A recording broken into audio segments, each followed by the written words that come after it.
అయండి ఈరోజు నైటు దోసకని ఒక పావు కేజీ బియ్యం, ఈ మినపప్పు నానబెట్టుకున్నవి, సజ్జరవ్వ ఇవన్నీ కలుపుకొని మిక్సీ వేసుకొని గ్రైండర్ వేసుకోవాలి.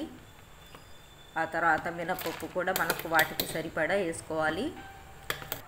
ఇదిగోండి జొన్నలు, సజ్జలు పలుగ్గా పౌడర్ చేసి పెట్టుకున్నది ఒక గ్లాస్ వేసాను. అది కూడా ఇందులో కలియబెట్టుకోవాలి. ఆ తర్వాత చింతగింజల పౌడర్ కూడా ఒక స్పూన్ వేసుకొని కొద్దిగా ఉప్పు వేసుకొని మొత్తం కలియబెట్టుకొని ఒక 6 గంటలు బయట పెట్టేసి ఆ తర్వాత ఫ్రిడ్జ్లో పెట్టాలి, లేకపోతే పులుపు ఎక్కుతుంది. ఇదిగోండి పచ్చడి కోసం అని నేను తయారు చేసుకున్నవి: తమలపాకులు 4, ఉప్పు, కారం, జీలకర్ర, వాము, కరివేపాకు, ఎల్లిపాయలు, ఉల్లిగడ్డలు ఇవన్నీ పలుగ్గా మిక్సీ వేసేసుకుంటాను.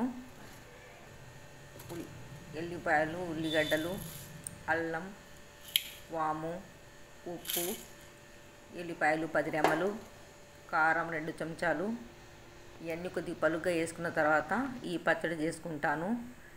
ఇదైతే పచ్చడి తాలింపేను. 2 దోశలు వేసుకుంటే నాకు సరిపోతాయి. పెద్దవి వేసుకోను, పెద్దవి తినలేను. మీడియం సైజులో అయితే దోశలు వేసుకుంటాను, 2 సరిపోతాయి. ఒక మెజర్మెంట్ ప్రకారం తింటే మన ఆరోగ్యం మన చేతుల్లో ఉంటుంది. పెద్దవి వేసుకుంటే మళ్ళీ ఎక్కువ అయిపోతాయి అని నేను వేసుకోను.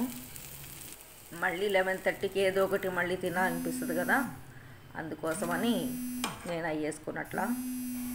ఇదిగోండి ఈరోజు నా టిఫిన్ 8కే అయిపోయింది. నేను వీడియో స్టార్ట్ చేసింది 8:30కు. ఈరోజు ఇది నా టిఫిన్, నా దినచర్యలు.